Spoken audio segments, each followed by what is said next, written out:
제가 오늘 여러분께 강의 드릴 내용은 이제 농산물 우수 관리 제도인데요.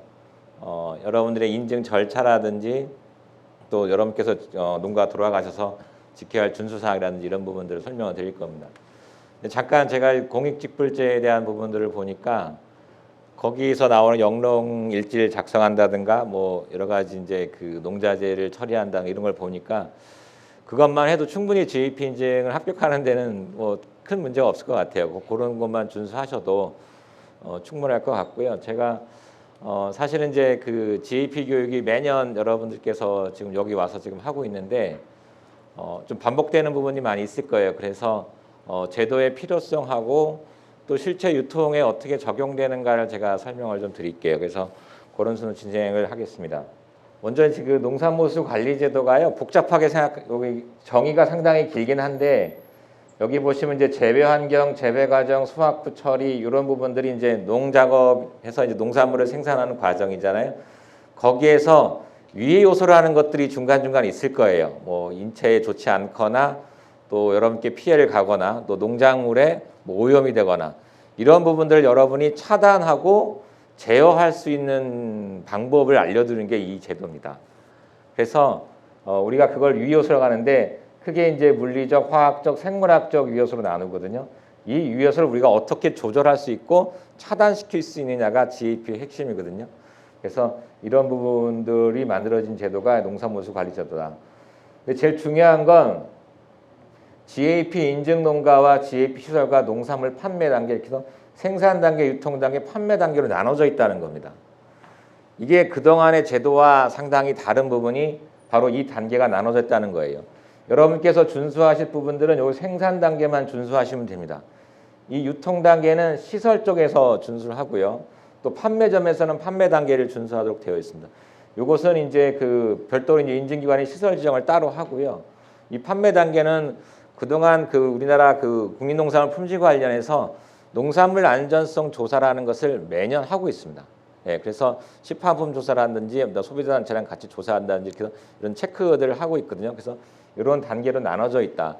중요한 건 이 시설이 중요하다고 말씀을 드렸는데 왜 그동안에 그 친환경 인증 제도를 보면 유기농이나 어떤 무농약 제도가 있는데 대부분 농가분들이 지켜야 할 사항들이 많죠.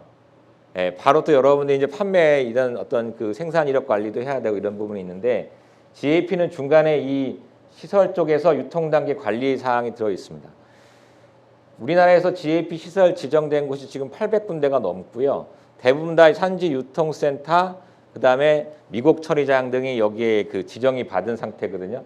그럼 이 사람들은 여러분이 생산한 농산물을 취급하는 곳입니다. 즉, 이 취급하는 사람들이 GAP에 참여하고 있다라고 보시면 돼요. 이게 그동안 다르고 여러분이 이쪽과 어떻게 연결시킬 수 있냐가 핵심 포인트고 이 시설 쪽에서도 또 유통에 대한 부분을 신경을 많이 써야겠죠. 그래야만 GAP 농산물이 많이 판매가 될 거고 시장이 크게 형성이 될 겁니다. 그리고 국민들한테 보급이 될 거고 그래서 이 부분이 다른 제도와 다르게 들어가 있다. 그렇기 때문에 여러분들이 이쪽에다가 계속적으로 어필을 하셔야 됩니다. 그래야 여러분들의 어떤 그 판로라든지 또 가격적인 측면에 대한 보상이 있겠죠. 그래서 이 부분과 연계되어 있다는 것이 다르다. 그래서 어떻게 연결시키느냐를 여러분도 고민하셔야 되고 이쪽도 고민을 많이 해야 됩니다. GAP에서도요, 뭐 안전성, 환경 보전, 농작업자 안전 이 세 가지 큰 테마로 움직입니다. 그래서 여기에 따라서 이제 그 여러 가지 오염원들을 감소시켜서 농산물 안전성을 확보하고 환경적인 어떤 것을 이제 많이 보호해서 농업의 지속성도 들어가 있고요. 중요한 건 이제 농작업자인데 여러분들의 건강을 그 신경 써야 된다. 요 세 가지가 동시에 들어있는 게 GAP고요. 대부분의 많은 농산물 인증 제도가 이 세 가지를 다 가지고 있습니다. 이게 GAP가 이제 우리나라만 하는 게 아니고요. 세계적으로도 많은 나라들이 하고 있는데 뭐 잘 아다시피 이제 유럽이라든지 미국, 중국 하면 그 웬만한 나라는 다 한다고 보시죠. 예, 많은 나라들이 GAP에 참여하고 있고요. 여기 보시면 이 초록색 부분이 다 GAP를 하는 나라들입니다. 예. 많은 나라들이 하고 있는데 뭐 아프리카는 사막지대가 좀 많고 여기는 이제 그 사막지대입니다. 몽골 사막 쪽이고 여기 이제 그 이란이나 이집트 같은 이제 아랍권이 있죠. 그다음에 여기는 이제 그린란드인데 여기 이제 얼음층으로 돼 있기 때문에 농사가 많이 안 되는 적인데 그러니까 웬만한 것을 농사가 좀 어려운 거를 빼고는 대부분의 나라가 GEP를 하고 있다. 그래서 이거 세계적인 추세로 GEP를 많이 확보했고 이것을 또 이 GEP를 가지고 농산물의 기본적인 안전성을 확보하는 데 그 초점이 있습니다. 그래서 만약에 이제 여기서 우리가 GEP를 안 한다고 그러면은 수출하기도 어렵고 또 수입하기도 어려운 이런 부분들이 앞으로 추세고요. 또 이것이 이제 그 농산물이라든지 여러 가지 식품 안전에 대한 부분들을 기본으로 GEP를 많은 나라들이 하고 있습니다. 여기 보시면 아직까지 북한도 아직은 안 하고 있습니다. 예, 북한도 안 하고 있는데 웬만한 나라들은 다 하고 있다고 말씀을 드리고요. 이제 환경적인 얘기를 할 때 이런 사진들은 많이 보셨을 거예요. 요거는 이제 해수욕장인데요. 중국의 해수욕장입니다. 이게 그 이제 해초를 여러 가지 이제 풀들이 많이 자랐는데 이게 비료가 많이 해안 쪽으로 방출이 돼가지고 해안에서 이런 부분들이 생기는 거거든요. 예. 근데 이제 그 뭐 큰 피해는 없나 봅니다. 사람들한테는. 근데 여러 가지 환경적인 오염을 유발을 많이 한다는 걸 알 수가 있죠. 제가 이제 이 그림은 이제 매번 보여드리는데 아마 그 작년이나 뭐 이렇게 저한테 GEP 교육을 받으신 분들은 많이 들으셨을 거예요. 근데 이거를 제가 계속 말씀드리는 이유는 이게 식약처에서 2014년도에 국민들한테 채소 올바르게 조리해서 먹는 방법에 대한 홍보 자료입니다. 대국민 홍보 자료인데요. 여기 뭐라고 되어 있냐면 실제 신선 채소 같은 경우는 우리가 비타민C 파괴나 이런 것 때문에 바로 먹는 걸 더 좋아하죠. 예. 왜냐하면 그런 부분들 영양소 파괴를 최소화하기 위해서. 그런데 이 질산염 문제 때문에요. 데쳐서 먹으라는 얘기입니다. 예, 데쳐서. 그러면 이 정보를 소비자가 알고 있다라는 거죠. 예. 그러면 이것을 농산물을 생산하는 여러분이 농산물 생산하는 농가 입장에서 이 정보를 알고 있어야 소비자들한테 어필할 수 있는 부분이 있겠죠. 예, 그래서 이런 부분들은 지금 이제 그 많은 안전성 문제가 소비자들에 대한 제공 정보들이 상당히 디테일하고 자세하게 되어 있다. 여기에 대해서 여러분이 농산물이라는 상품을 만들 때 소비자한테 접근하려면 소비자가 어느 정도는 알고 있다라는 것을 여러분이 인지하시고 이런 거에 대한 대책 마련을 여러분이 어떻게 하고 있는가를 상품 정보에 담을 수가 있어야겠죠. 그래야만 그 농산물 판매에 어떤 그 마케팅에 많은 도움이 되실 거고요. 실제적으로 문제는 뭐냐면 이 질산염 기준이 국내에는 없다는 겁니다. 예.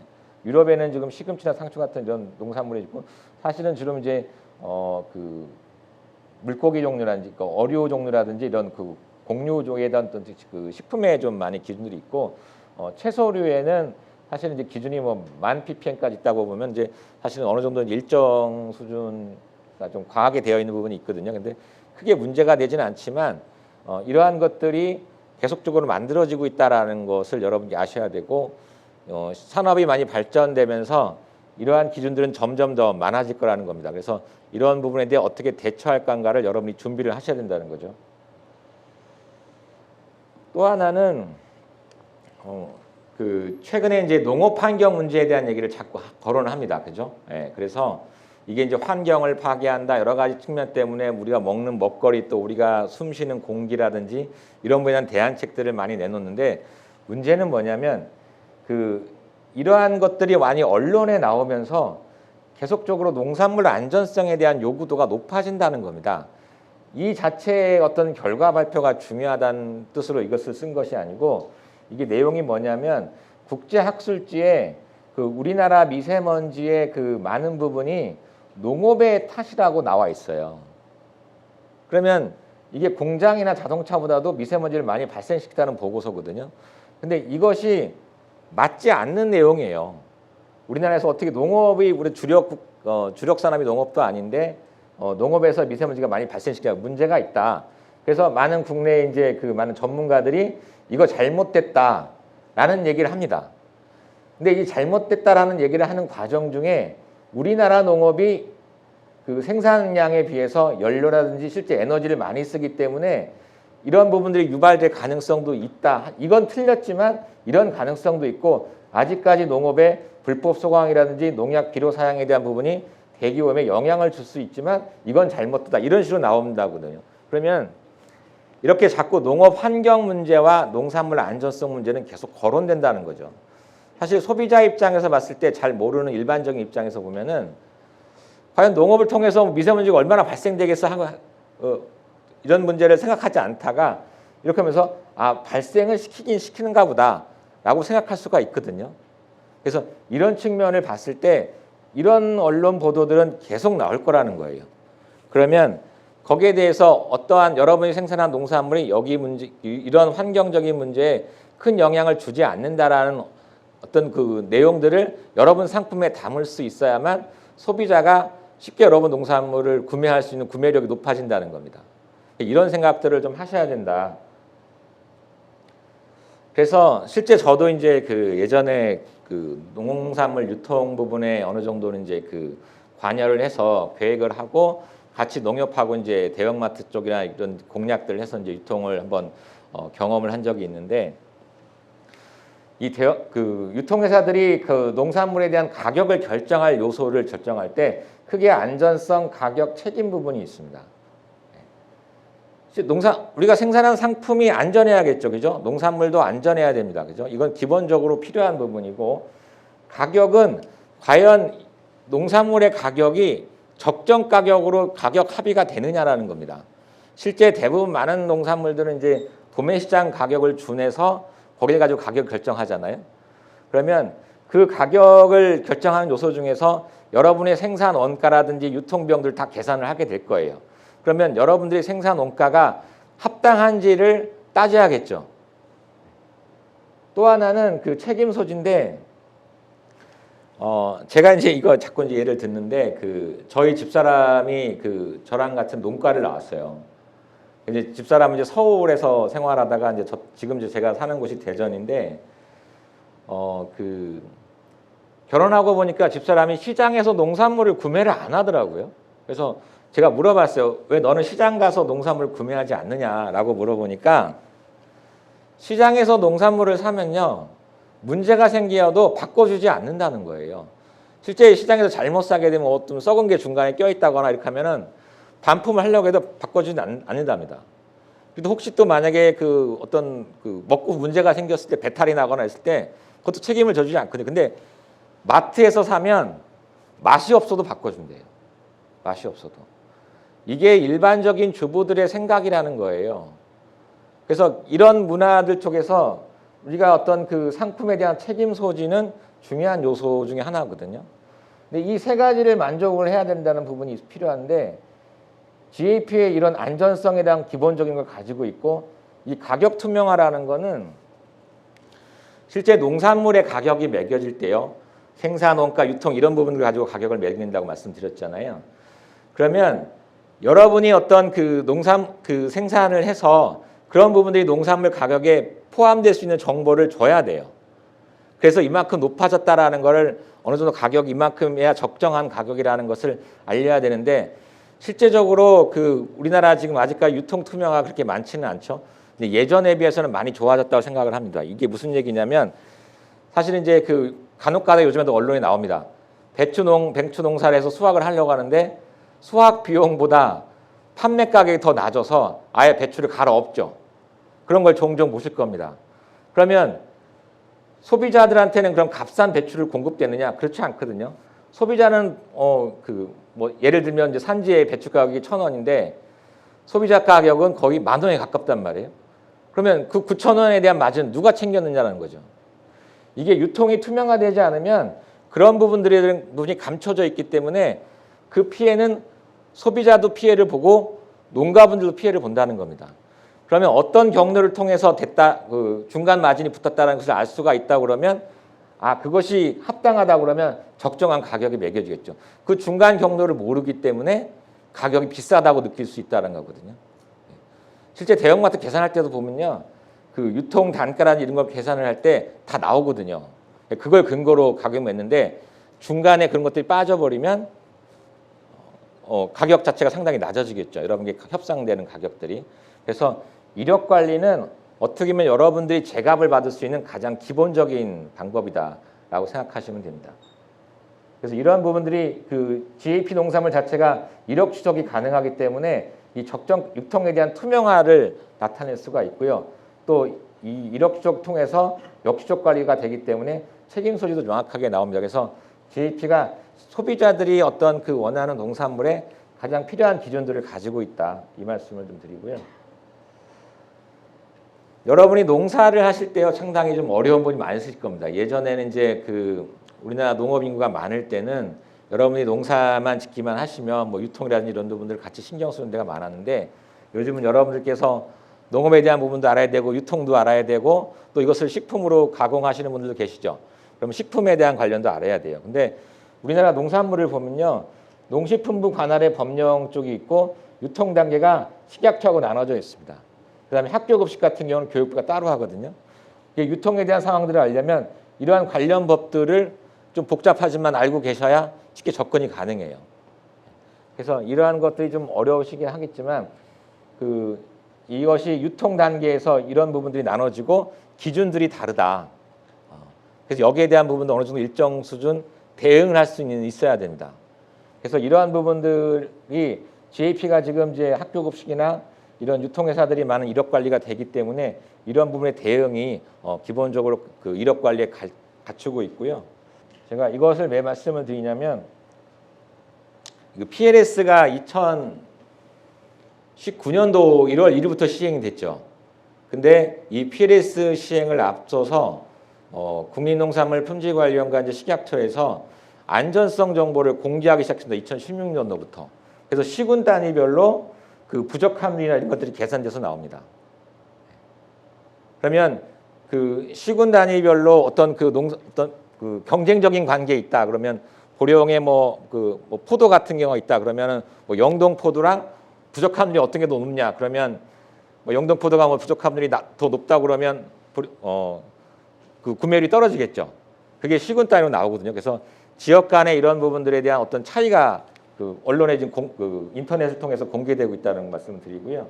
식약처 같은 경우도 식품에 대한 부적합 정보를 할 때 대부분이 농산물 부적합이 많아요. 네. 그래서 이런 것들 시군 단위까지 나오거든요. 그래서 이런 부분들이 아마 이제 그 지역 간의 어떤 농산물 그 산지 중심적으로 아마 비교가 많이 될 겁니다. 앞으로는. 최근에 또 그 우리나라 농산물의 안전성 척도를 국립농산물품질관리원에서 그 안전성 조사 결과 가지고 그것을 만들거든요. 근데 GAP 제도가 2006년도에 생겼는데 이 당시만 해도 우리나라 농산물 부적 함률이 2.7%, 3%, 그러니까 거의 한 3%대였습니다. 근데 뭐 3%면 되게 높아 보일 수도 있는데 반대로 얘기하면요, 우리나라 농산물의 97% 이상이 안전하다는 뜻입니다. 상당히 우리나라 그 농산물의 안전성이 상당히 잘 관리가 되는 나라 중에 하나입니다. 그런데 이건 이제 GAP가 나오면서 지금 한 1.5%대, 1.3%대로 떨어졌습니다.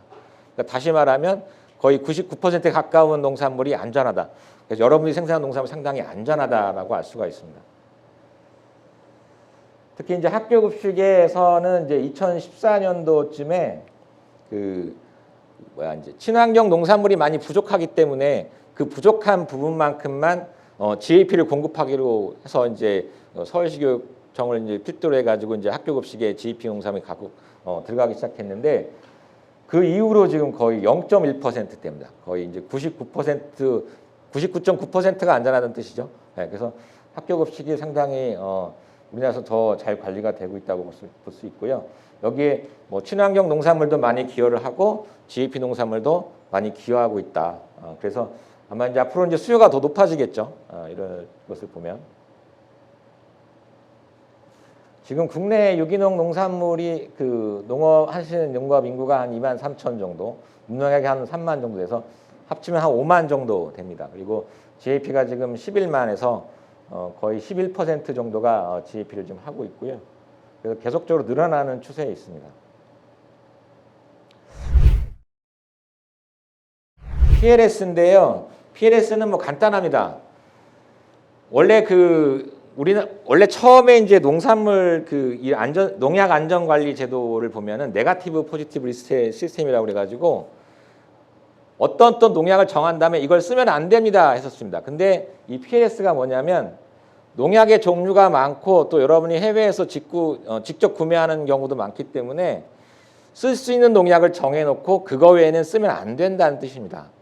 그래서 허용된 낙제만 써라. 그래서 이미 잘 알고 계실 텐데 왜 이런 걸 만들어서 농가분들을 어렵게 하냐 이런 말씀을 하실 텐데 우리나라가 그 예를 하나 들면 이제 우리나라가 그 PLS 제도를 시행한다고 하니까 그 중국에서 3년만 유예해달라고 요청을 했답니다. 그래서 국민농산품주관이 그거 PLS 적용 시에 중국 농산물의 부족함이 얼마나 증가할까 따져보니까 우리나라에서 국내에 수입되는 농산물의 40%가 부적합으로 못 들어온대요. 그 어마어마한 양이 못 들어오죠. 그래서 농가분들이 좀 어렵더라도 이걸 시행함으로써 수입 농산물을 차단해서 오히려 농가분들 혜택이 된다. 이런 부분들에 대한 부분들이 있거든요.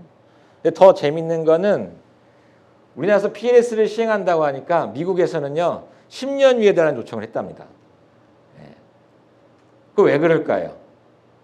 미국은 PLS를 시행하지 않고요 제로 톨러런스라고 해서 0.01ppm도 나오면 안 돼요. 아예 불검출이 돼야 됩니다.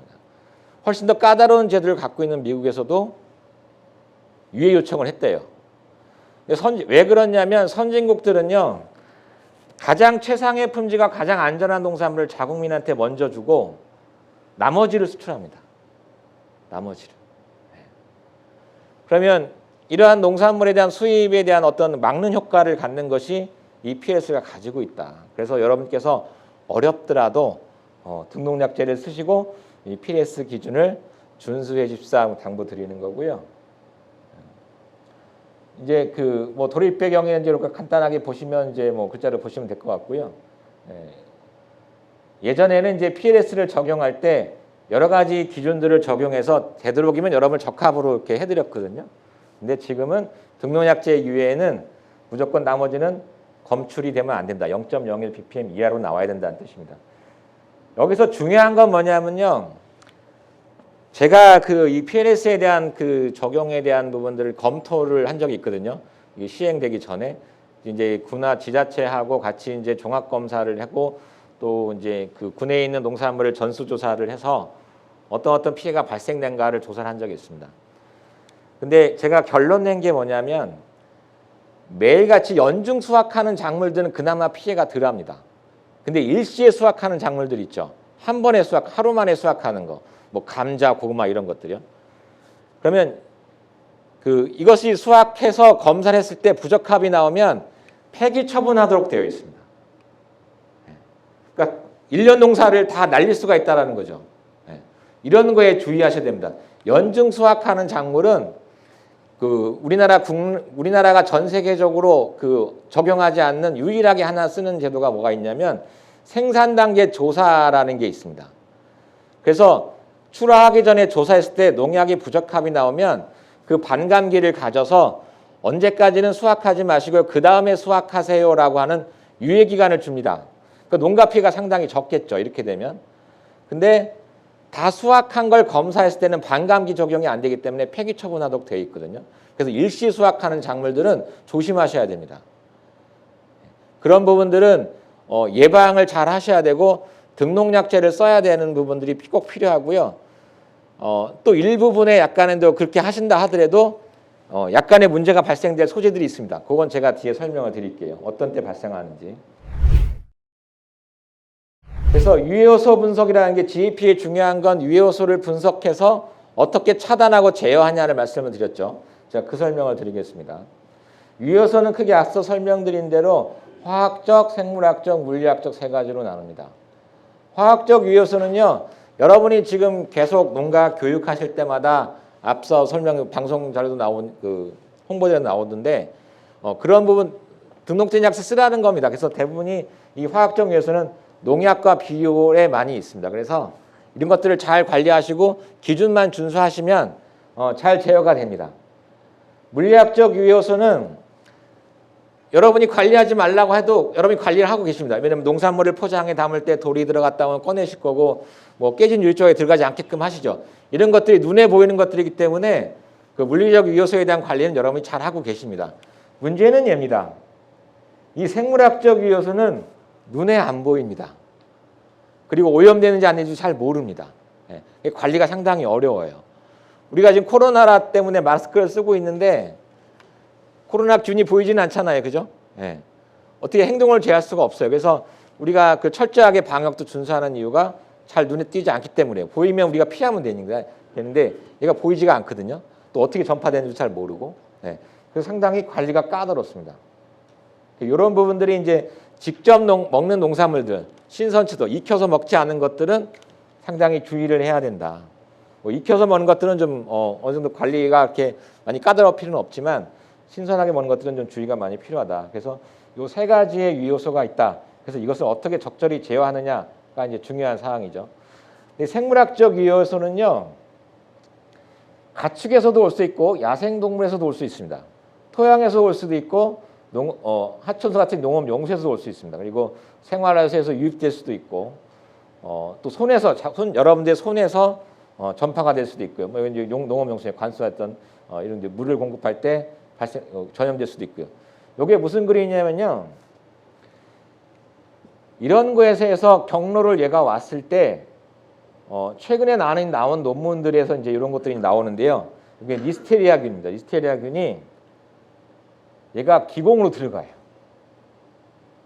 기공으로 들어가서 식물체 내에 있는 겁니다. 원래 얘가 동물에서만 있거든요. 근데 식물체는 계속 존재해 있습니다. 그러니까 특정 환경이 되면 얘가 번식을 해요. 그럼 이제 탈이 나겠죠. 근데 얘가 기공으로 들어가면 아무리 세척을 해도 딱 껴지지가 않습니다. 그죠?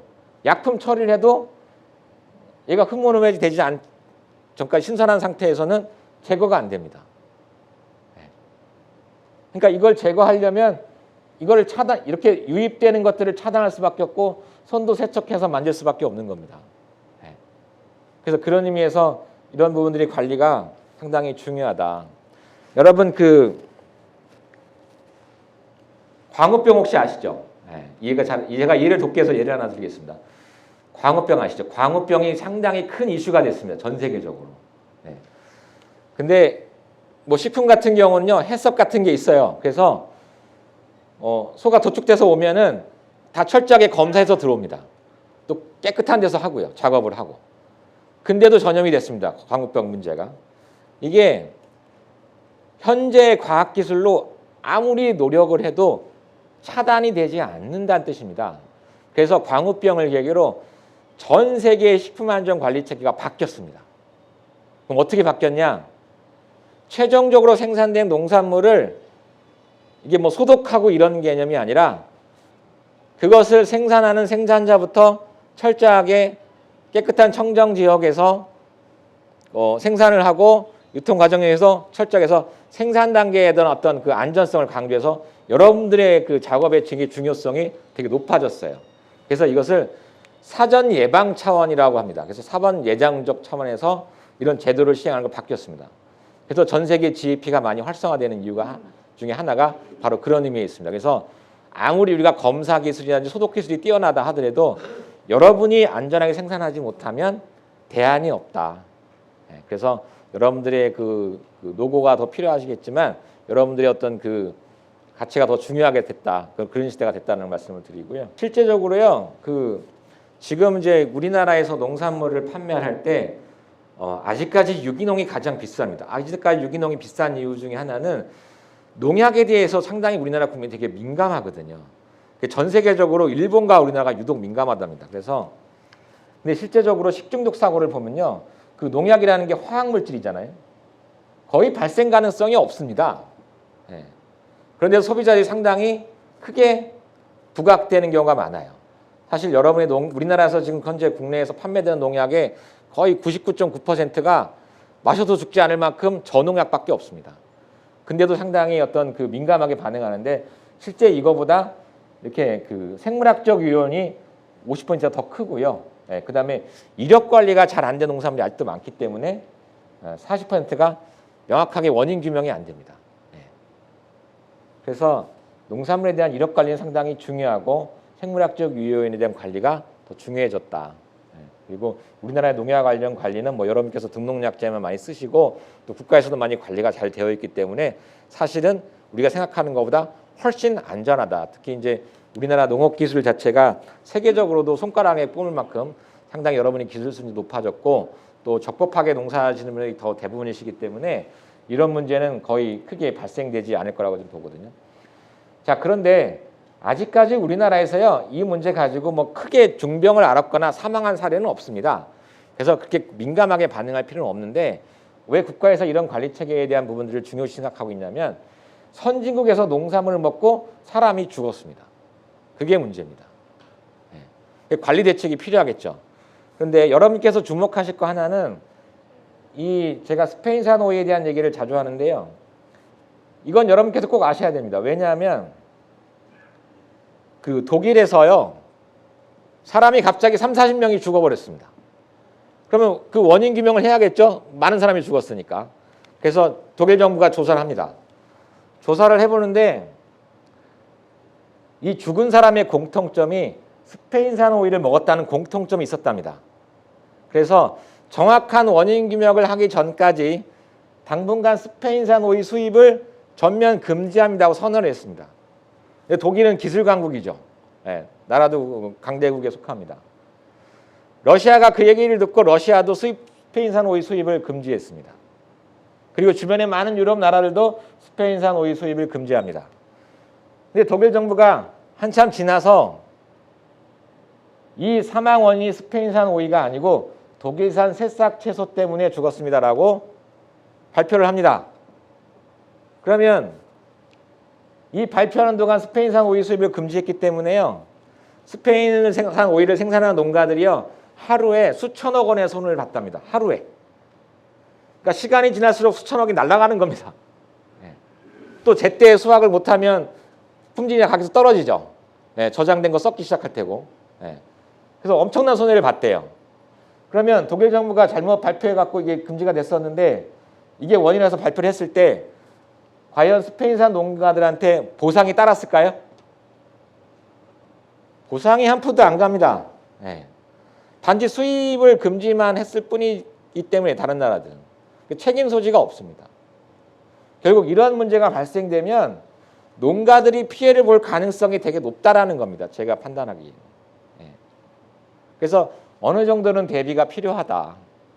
근데 너무 제가 이제 이런 사례에 들어서 이제 여기 이제 스페인산 오이를 아마 유럽의 많은 나라들이 먹었나 봐요. 근데 우리나라는 농산물 뭐 그 수출 주요 주수출 국가는 아니기 때문에 대량으로 생산하는 농가가 많지 않아서 이런 큰 피해가 발생될 사례는 거의 없겠지만 여하튼 이러한 부분에 대한 사건 사고가 앞으로는 일어날 가능성이 있다. 그리고 이런 선진국에서도 농산물을 먹고 죽은 사례가 있었기 때문에 생물학적 요인에 대한 관리를 보다 좀 더 강화해서 할 필요가 있다라는 것이 많은 이제 앞으로의 방향성입니다. 뭐 화학적 위해서는 아시다시피 농약과 이런 것들을 안전하게 사용하시면 큰 문제가 없고요. 물리적 위해서는 여러분들이 지금도 관리를 하고 계신다고 보시면 됩니다. 그래서 이것을 이제 어떻게 관리하느냐라는 설명을 제가 드릴 거고요. 제가 GAP를 하면서 심사를 하면서 우리 심사원들하고 하면서 문제점들에 대한 사진입니다. 흔하게 우리 농가들한테 볼 수 있는 장면들이죠. 아마 여러분들께서 GAP를 하시는 농가분들은 이런 부분들이 많이 없어질 거라고 생각을 합니다. 그래서 이런 부분들이 많이 좀 없어져서 청정한 농업 환경이 됐으면 좋겠고요. 영농일지에 대한 쓰는 것들을 이렇게 보면은 또 농약 관리에 대한 상태가 이렇게 되어 있거든요. 이런 문제 지키는 방법들은 제가 설명을 드리고요. 인증을 받을 때 영농일지를 규격화된 곳에 써야 되냐고 물어보시는 경우가 많거든요. 근데 전혀 그렇지 않습니다. 이렇게 노트에 쓰셔도 괜찮습니다. 문제는 뭐냐면 기준에요. 농약을 쓰게 되면 농약명, 날짜, 살포 장소, 사용량들을 적어야 됩니다. 그 중에 하나라도 빠뜨리면 안 쓴 걸로 간주합니다. 그래서 그걸 다 쓰시라고 양식을 드리는 거예요. 근데 이렇게 쓰셔도 그거 항목을 다 쓰셨으면 상관이 없습니다. 뭐 글씨를 못 써도 상관이 없습니다. 그래서 근데 그런 것들을 자주 빠뜨리시기 때문에 되도록이면 규격화된 영농일지를 쓰시는 게 인증을 받는 데도 도움이 되고 여러분이 그 생산 관리하는 부분도 많이 도움이 되실 겁니다. 자, 이런 부분들은 상당히 주의 있게 보셔야 됩니다. 뭐 이렇게 될 수도 있겠죠. 뭐 바빠서 못해서 될 수도 있고 하지만 여기에 공통점이 뭐냐면요, 수로가 있습니다. 수로가 있습니다. 여기서 농약병을 이렇게 버리면 얘가 비가 오면 일로 흘러가겠죠. 흘러내 일로 갑니다. 그러면 이 농약이 물을 타고 주변에 많은 농가들이 그 농업용수를 쓸 거 아니에요. 그러면 농업용수를 통해서 여러분이 쓰지 않은 농약이 나올 가능성이 있습니다. 제가 촬영 중에서 좀 그렇긴 한데 제가 농가한테 이 말씀을 꼭 드리는 게 뭐냐면 이걸 보고도 여러분이 누구한테 뭐라고 지적하지 않는다는 겁니다. 지적하지 않는다. 앞으로는요, 주변에 이런 농가분이 계시면 지적하십시오. 왜? 여러분들이 피해를 보니까. 여러분 그 큰 지역들이 다 같이 오염될 수 있기 때문에 이건 개인의 문제가 아니거든요. 그래서 물은 잘 보호하셔라. 이 말씀을 꼭 드리고요. 자, 제가 위효소 관리하는 방법을 좀 이렇게 쉽게 설명드리려고 하나 만든 건데요. 앞서 이제 미세먼지에 대한 얘기를 말씀드렸습니다. 미세먼지 외에도요, 중금속 문제, 뭐 PCB라든지 여러 가지 유해 물질들이 되게 많습니다. 여러분이 생소한 그 물질 종류가 너무나 많습니다. 저도 잘 모르는 종들이 되게 많습니다. 그리고 그러한 것들이 언제 농업 환경에 영향을 미칠지 몰라요. 특히 이제 뭐 우리 잘 아시다시피 미세먼지가 중국에서 날라왔다는 얘기도 많이 있고, 그 황사가 날라오듯이 날라와서 저녁에 뿌려질 수도 있거든요. 그러니까 이게 우리나라 문제만 발생되는 문제만 아니고 세계적인 추세적으로 서로 영향을 주는 형태가 되어 있기 때문에 환경에 대한 어떤 여러분들이 관리를 잘 하셔야 여러 가지 피해를 보지 않는다는 겁니다. 그래서 그 방법을 제가 오늘 말씀을 드릴게요. 제가 이제 그 인삼밭을 한 건데요. 인삼밭을 그 선택한 이유는요, 논재배 빼고는 이게 무슨 농사를 짓는지 몰라요. 근데 인삼밭은 차광망을 치기 때문에 색깔이 딱 뚜렷하게 나타납니다. 그래서 농지가 어디 위치에 있다는 걸 알 수가 있거든요. 자, 예를 들면 여러분이 인삼 농사를 쳐요. 그럼 여기 빨간데 쪽에 이렇게 군데군데 나눠서 짓고 있습니다. 그러면 여러분 농장에 여러 가지 문제들이 유입될 가능성이 있습니다. 그죠? 공장에서 뭐 여러 가지 폐수가 흘러들어올 수도 있고요. 생활하수가 흘러들어올 수도 있고, 그죠? 근데 얘가 평상시 땐 괜찮습니다. 이 사람들이 불법을 저지르지 않는 이상 흘러들어올 가능성이 없습니다. 그냥 현재 폐수가 이쪽으로 올 가능성이 잠재적 위협으로 보고요. 이것이 바람이 불거나 태풍이 불어서 넘어올 수도 있잖아요. 그죠? 이런 특수한 환경이 생겼을 때 이쪽에 유입될 가능성이 있다는 겁니다. 또 만약에 뭐 이런 거 외에 이제 여러 가지 뭐 관리가 안 된 부분들이 있어서 여기에 유입될 가능성이 있다면 여러분이 여기 차단할 수 있는 방법을 찾아야겠죠. 그래서 여러분 농장에 주변에 혹시 그 평상시는 아니더라도 아니면 평상시에도 어떤 유해 물질들이 유입될 가능성이 있는 위치들을 파악하셔야 됩니다. 파악하신 다음에 이것을 차단하는 방법들을 고민하셔야 됩니다. 그게 GAP입니다. 그리고 그렇게 해야만 앞으로 다가올 여러 가지 유효소에 대해서 여러분의 농장을 지킬 수가 있습니다. 또 하나는 PLS 아까 설명을 드렸죠. 자, 우리나라 농지의 거리가 상당히 가깝습니다. 그죠?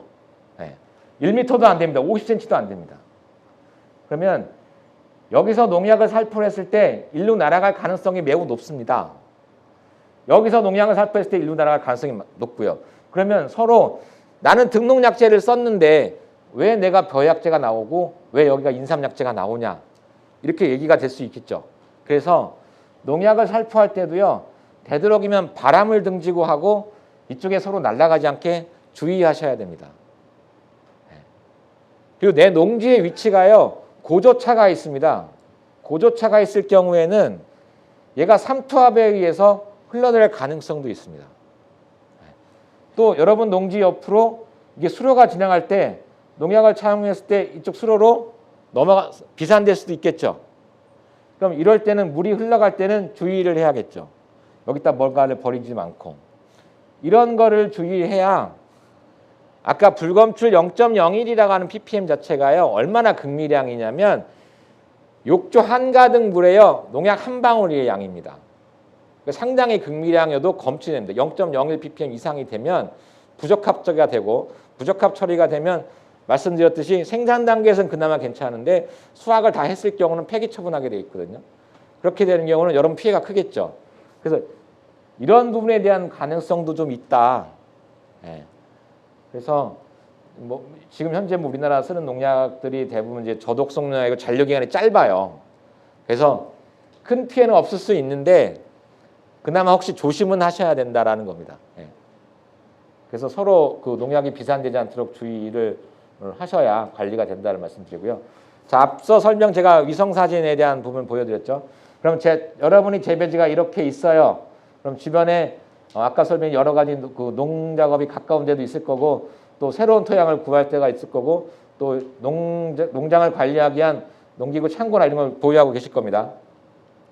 이럴 경우 내 농장으로 유해 물질들이 어떻게 유입된가를 포인트를 찾아야 됩니다. 네. 벼농사 지역은 이쪽에 날라올 가능성이 있으니까 날라오지 않게끔만 하시면 되고 내가 땅을 새로 구입할 때 거기에 토양 중금속이 오염됐는지 과거에 오염된 사례가 있었는지 이걸 확인한 다음에 땅을 구입하시거나 임대받으셔야 돼요. 네. 그리고 이렇게 배수로가 있을 경우, 수로가 있을 경우에는 여러분이 농약 같은 거나 비료를 쓰시고 여기에 닫아놔야지 닫아놓지 않으면 하천으로 흘러들어가서 하천을 오염시킬 수가 있잖아요. 그러면 다른 농장에도 피해가 가고 이런 창고나 농기구 같은 경우는요. 뭐 농기계나 이런 건 큰 문제가 없지만 만약 여기다 여러분이 농약이나 비료를 놨어요. 평상시 때는 괜찮아요. 근데 바람이 불어서 넘어져요. 그럼 흘러들어갈 가능성이 있겠죠. 네. 그러니까 이런 부분에 대한 관리가 필요하다는 겁니다. 그래서 이것을 관리하는 방법을 찾는 게 GAP에서 포인트고 그걸 유해요소 관리 계획서에 적으셔야 됩니다. 여러분이 이렇게만 하시면요. 제가 말씀드린 거 잘 알지도 못하는 여러 가지 유해 물질들에 대해서 90% 이상을 막을 수 있습니다. 미세먼지가 오든 중금속이 날라오든 다. 네. 생물학적 유해오염도 막을 수가 있습니다. 90% 이상. 근데 10%는 못 막습니다. 어쩔 수가 없습니다. 그거는 전문가들이 해야 될 소관입니다. 그거에 대한 부분들이 내 농장에 그런 거 발생됐을 때 나는 해결 방법이 없으니 도와주세요 하시면 됩니다. 네. 뭐 지도사분들이나 연구사들 많이 있기 때문에 국내에서도 그런 거 요청하시면 되고 여러분께서 이런 기본적인 걸 지키셔야 관리가 가능하다. 자, 우리가 코로나가 지금 있는 상황에서 뭐 백신도 개발하고 또 진단 키트도 많이 개발돼서 우리나라가 뭐 잘 대응을 하고 있지만 기본적으로 여러분이 지금처럼 마스크를 쓰지 않거나 손을 닦지 않거나 하면 관리가 안 되는 거겠죠. 예, 그건 똑같습니다. 간단한 어떤 작업, 기본적인 이런 마스크 쓰는 거 하나만 가지고도 상당 부분 90%를 막을 수 있다는 뜻이거든요. 여러분들이 이런 기본적인 것들을 차단하고 관리만 하시면 90% 이상의 여러분의 농장이라든지 농산물에 대한 피해를 막을 수가 있습니다. 자, PLS 하면서 이제 농약이 좀 까다로워졌다고 말씀드렸잖아요.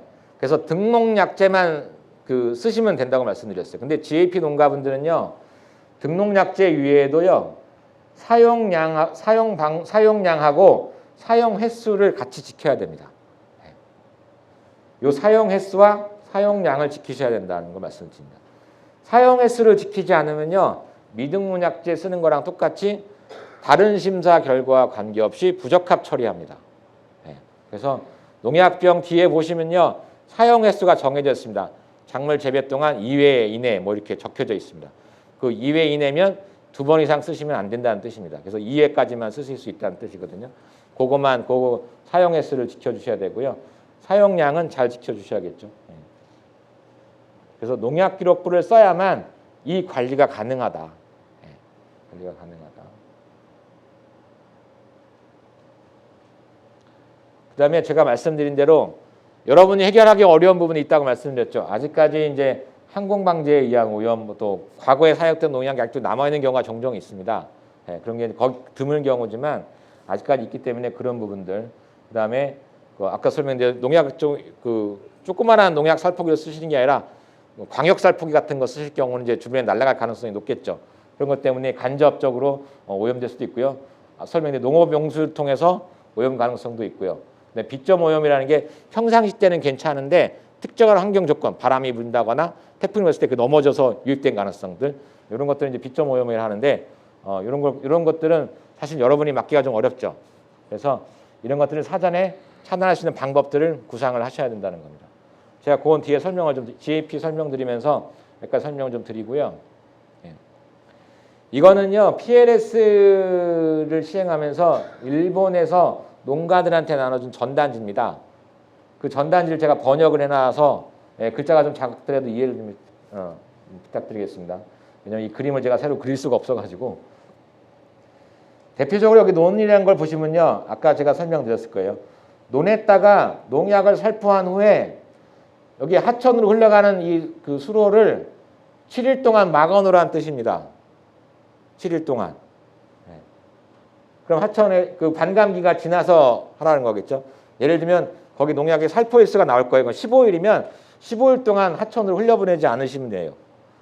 그리고 이렇게 이제 그 제초제 같은 거 쓰실 때는 카바를 씌워서 농장으로 이렇게 넘어가지 않도록 하시는 거고 우리나라 농경지는 되게 가깝다고 그랬죠. 농사 지역 간의 거리가 가까운데 아예 그냥 거리를 둬서 완충지대를 주면 비산의 우려성이 좀 떨어지겠죠.